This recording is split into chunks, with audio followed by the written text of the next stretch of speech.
student, our next topic is of electric field intensity is property of electric field lines. ठीक है, हमारी क्या है, इलेक्ट्रिक फील्ड जो लाइन है उनकी प्रॉपर्टी है. These are very important property and we can learn with its reason. Reason के साथ हमें इनको क्या करना है, लर्न करना है. ठीक है, जो क्वेश्चन आता है सीबीएसई में तो वो पूछ लेते हैं कि ये प्रॉपर्टी बताइए और ये कैसे हुआ. ठीक है, तो फर्स्ट देखिए इलेक्ट्रिक फील्ड लाइंस. तो electric field lines are continuous. जो इलेक्ट्रिक फील्ड लाइंस है कैसी होती है, कंटिन्यूस होती है. Electric field lines are continuous. Electric field lines continuous होती है. कॉन्टिन्यूस का मतलब लगातार, यानी कि अगर एक electric field line positive charge से स्टार्ट होती है, नेगेटिव चार्ज पे जाके टर्मिनेट हो जाती है. It start from positive charge and terminate at its negative point. ठीक है, अब देखिए जब ये यहां से स्टार्ट हो रही है, यहां से स्टार्ट मतलब टर्मिनेट हो रही है, तो there is no break point in it. इसमें कहीं कोई ब्रेक पॉइंट नहीं है.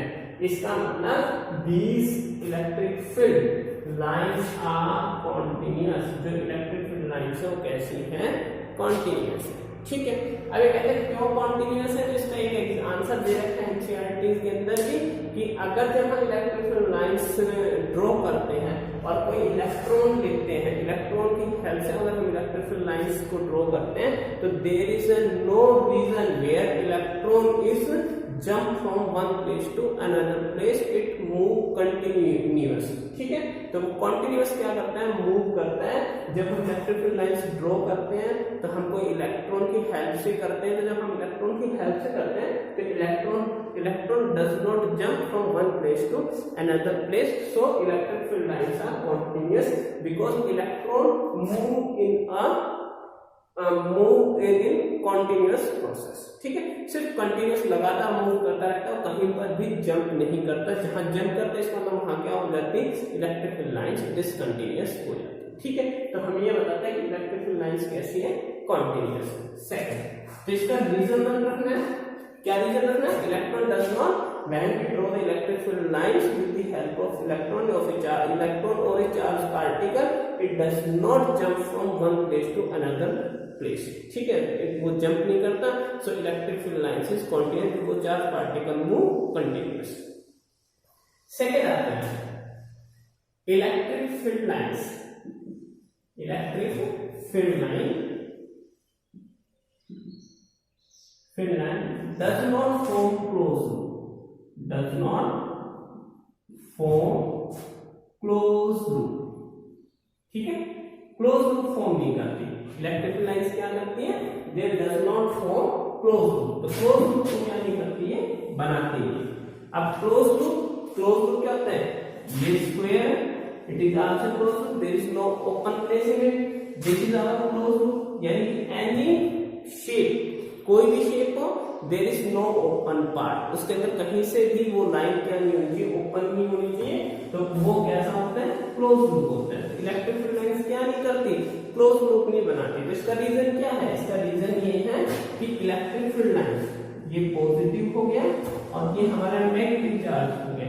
Electric field lines start from positive terminate of the surface and start from positive terminate of the surface and at the negative terminate of the surface. ठीक है, electric field lines positive से negative की तरफ चलती है.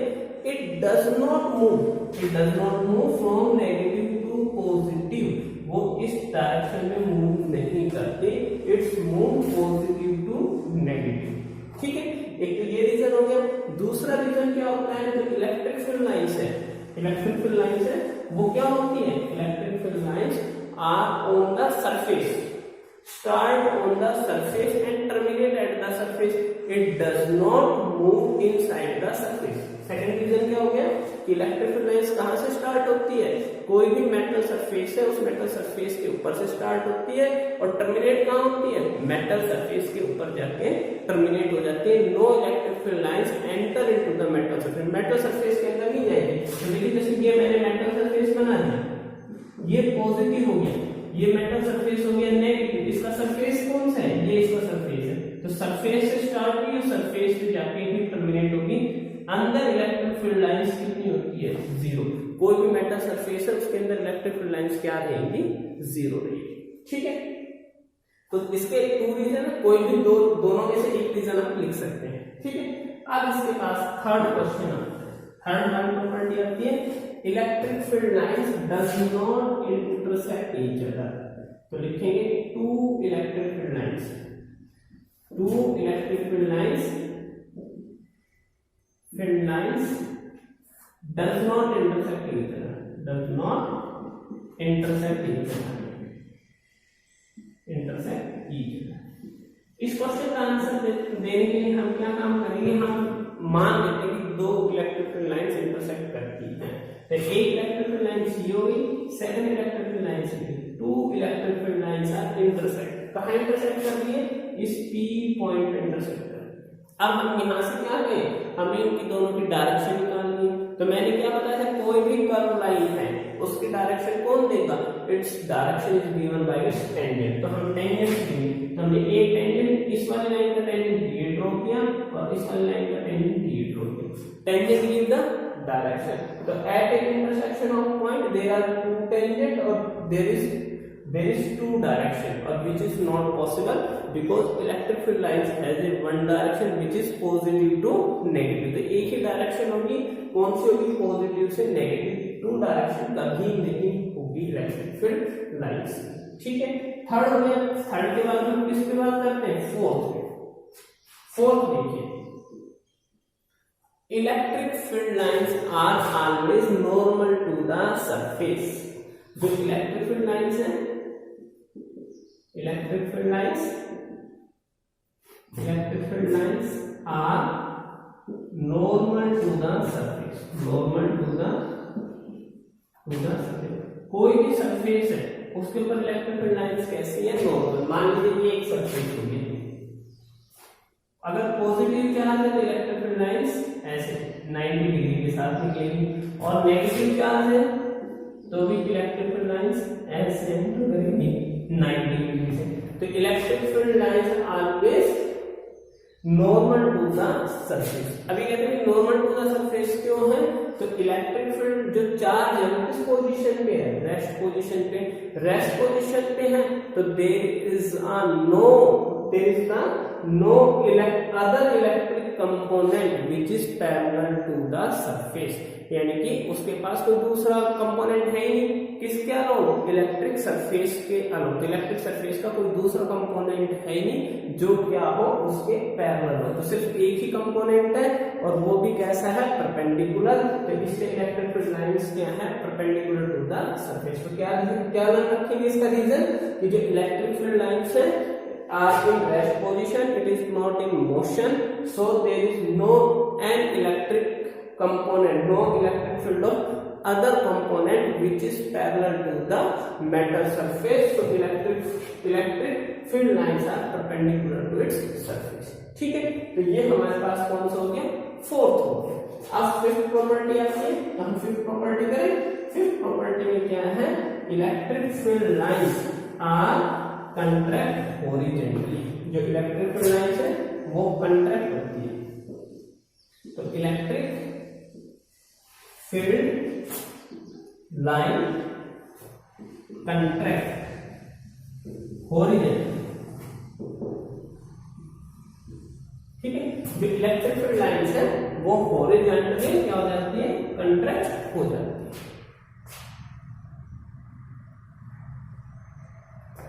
ठीक है, तो जो इलेक्ट्रिक फील्ड लाइंस है वो कंट्रैक्ट हो जाएगी हॉरिजॉन्टली। कैसे होगी? तो देखो हम क्या काम करते हैं, एक पॉजिटिव चार्ज लेते हैं, उसकी इलेक्ट्रिक फील्ड लाइंस कैसी है? Outward direction. ठीक है, और इक्वल डिस्ट्रीब्यूट है। अगर मैं इसके पास क्या ले आऊं? I take negative charge close to each other। अगर नेगेटिव क्लोज चार्ज में इसके पास ले आऊं तो इलेक्ट्रिक फील्ड लाइंस क्या करती है? They are starting from positive and end at the negative terminal। तो these electric field lines are contract, ऐसे contract हो जाएगी और किसकी तरफ चल जाएगी? नेगेटिव की तरफ। तो these electric field lines are contract to each other। ठीक है, दोनों इलेक्ट्रिक फील्ड लाइंस क्या हो जाएंगी? कंट्रैक्ट हो जाएगी और क्या काम करेंगी? कब होगी, वह opposite charge come to its. तो कोई पूछे कि भाई इलेक्ट्रिक फील्ड लाइंस कंट्रैक्ट कब होती है, तो electric field lines are contract when electric field lines when other charges close to each other। दूसरा चार्ज क्या आएगा, इसके क्लोज आएगा। ठीक है, फिफ्थ प्रॉपर्टी होगी। अब हम सिक्स्थ प्रॉपर्टी करते हैं। सिक्स्थ प्रॉपर्टी में क्या हो जाएगा, इलेक्ट्रिक फील्ड लाइंस, जो इलेक्ट्रिक फील्ड लाइंस है, इलेक्ट्रिक फील्ड लाइंस, ठीक है, lateral pressure on it, lateral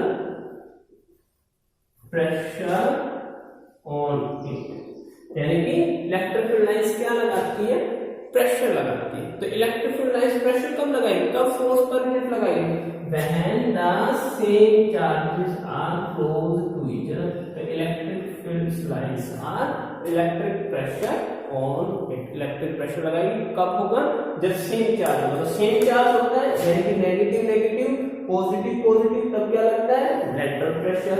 और अपोजिट होगा तो कैसे क्या होगा, electric field lines conduct horizontally. ठीक है, तो हमारे पास ये इसकी क्या है, सिक्स प्रॉपर्टी। इसके बाद इसके अंदर एक चीज और आती है कि अगर इलेक्ट्रिक फील्ड लाइंस क्लोज है तो स्ट्रॉन्ग इलेक्ट्रिक फील्ड को रिप्रेजेंट करेंगे, स्ट्रॉन्ग। और क्या है, इलेक्ट्रिक फील्ड लाइंस क्या है, एक दूसरे से क्या है, फोर है, ठीक है, दूर है, डेंसिटी कम है, तो ये किसको रिप्रेजेंट करेंगे, वीक इलेक्ट्रिक फील्ड को। ठीक है, किसको रिप्रेजेंट करेगी, weak electric field, represent weak electric field. तो एक क्वेश्चन आया था सीबीएसई में, हम वो क्वेश्चन नोट कर लेते हैं। तो क्या क्वेश्चन आया ना, उसमें एक डायग्राम बना हुआ है। ठीक है, क्या बना हुआ है, एक डायग्राम बना हुआ है। तो डायग्राम के लिए देखिए उसने क्या काम किया, एक स्फेरिकल बॉडी बनाई। क्या बनाई, स्फेरिकल बॉडी। तो उसने एक स्फेरिकल बॉडी बनाई है ऐसे, ये सीबीएसई क्वेश्चन आया ना, स्फेरिकल बॉडी बनाई, इसमें से कुछ इलेक्ट्रिक फील्ड लाइंस रिप्रेजेंट करके दिखा ऐसे ऐसे ऐसे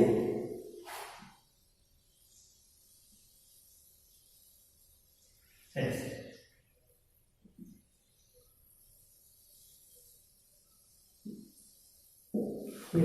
इसको नाम दिया ए बी सी और डी। ठीक है, इसने कहा कौन सी इलेक्ट्रिक फील्ड लाइंस ठीक है, ए ठीक है, बी ठीक है, सी ठीक है, डी ठीक है। ठीक है, तो देखो ए और बी तो होगी, क्यों नहीं होगी ए बी, बिकॉज ये क्या है, एक मेटल सरफेस दे रखा, और मेटल सरफेस के अंदर से कोई इलेक्ट्रिक फील्ड लाइंस नहीं जाएगी। तो ये दोनों लाइंस किसको रिप्रेजेंट करके, हम मेटल सरफेस के अंदर से जा रहे हैं, तो ए और बी तो होगी नहीं। ठीक है, मेटल सरफेस में। ठीक, अब आता है सी। सी के अंदर क्या है, These electric field lines is not normal, क्योंकि मैंने क्या बताया था, सरफेस के ऊपर क्या होना चाहिए, नॉर्मल होना चाहिए। नॉर्मल का कैसे पता चलेगा, तो आपको यहाँ पर एक कर्व पॉइंट दिखाई दे रहा है, हल्का सा कर्व पॉइंट यहाँ है, ये देखिए हल्का सा कर्व पॉइंट यहाँ है। तो ये हल्के से जो कर्व पॉइंट है, इसका मतलब यहाँ पर इलेक्ट्रिक फील्ड, क्योंकि स्फेरिकल बॉडी कैसी होती है, हर मतलब हर पॉइंट पे डायरेक्शन चेंज करती है। तो स्फेरिकल कर्व पॉइंट हो गया, कर्व पॉइंट में थोड़ा सा क्या होता है, नॉर्मल बिल्कुल स्ट्रेट नहीं होता, थोड़ा सा मुड़ा हुआ होता है।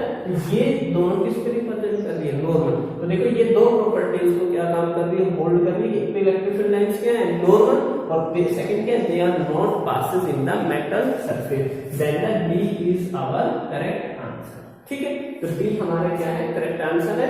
ये दोनों electric field lines metal surface से जा रही है, it not pass through metal surface, but it is not normal to the metal surface. ये मेटल सरफेस के ऊपर नॉर्मल नहीं है। D line does not pass in the metal surface, but it is the normal to the metal surface. ठीक है, तो अब हम आप ये अच्छे से कर लेना, कंसेप्चुअल क्वेश्चंस हैं, इनको थोड़ा सा और पढ़ लेना। Thank you.